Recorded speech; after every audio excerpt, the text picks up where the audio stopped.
Last week, students from NeoCity visited UCF to engage in an educational virtual game environment and study. Nighttime's broadcasters Thomas Kennedy and Ziad Alawi were at the scene to interview some of the scientists and staff involved, as well as interview some of our own NeoCity students to get their opinion on the experience. Could you please introduce yourself for me?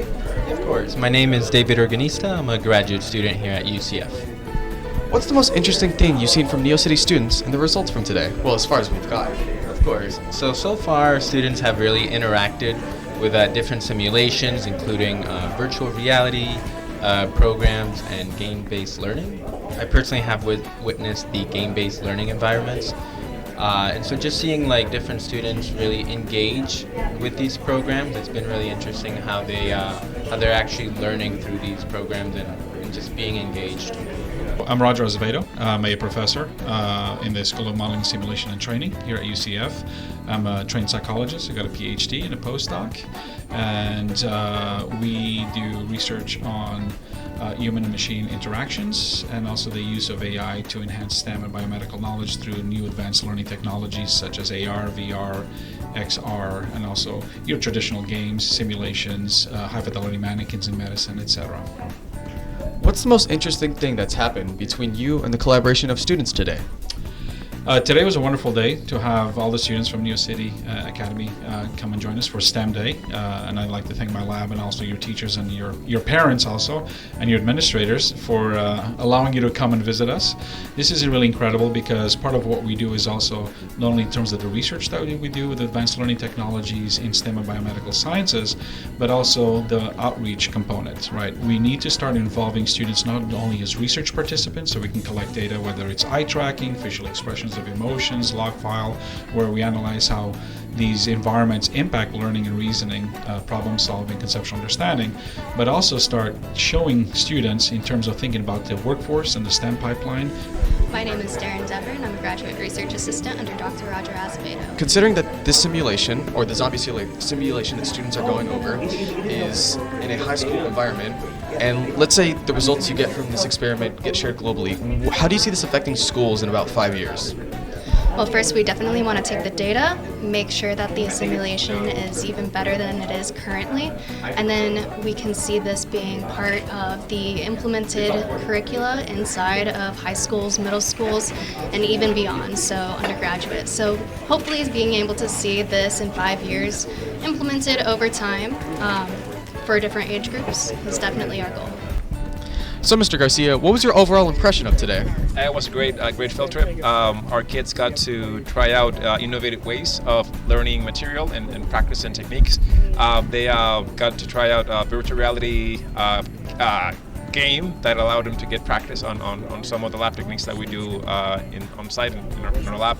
And some ways to learn about epidemiology that I wasn't aware of. So it was all gamified. And so they got to test out some things before hopefully they get rolled out into classrooms. So yeah, overall a great field trip.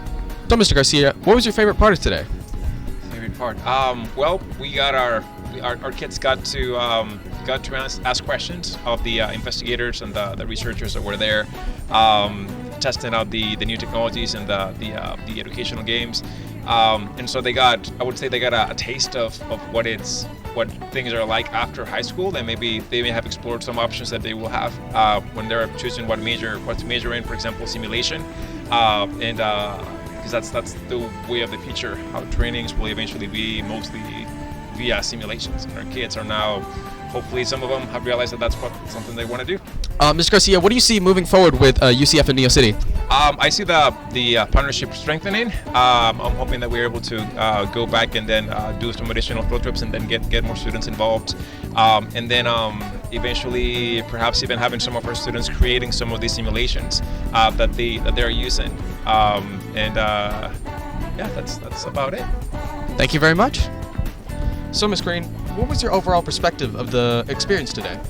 I think it was a wonderful experience for both myself and the students overall. I feel like they were immersed in technology all around, being exposed to the different types of virtual reality that exist today, and what we can do with those types of technology to different types of career options out there. What was your favorite part of today? My favorite part was our discussion with Dr. Acevedo, where we talked about the digital twins, and they were. It was just fascinating to see how we would be able to take a robot and essentially that'll be the future of education and in ways in which students would be able to interact with a teacher robot, for example. So that was very interesting. So moving forward, what do you see happening with this partnership of NeoCity and UCF? I really foresee a lot of good things in the future for our students, whether they are in the biodesign pathway or engineering or even with cyber and AI. I think that the doors are going to open soon, I hope, where students would be able to intern, right, with some of the professionals already in that college, and hopefully be able to create, right, solutions, innovative solutions, utilizing those types of technologies of AI and virtual reality. So that's my hope for the future for you guys. Yes. Thank you very much. In next week's broadcast, we will be going through a couple more of the clips and interviews Night Times got from this event. We hope you have a good morning, and in case we don't see you, good afternoon, good evening, and good night.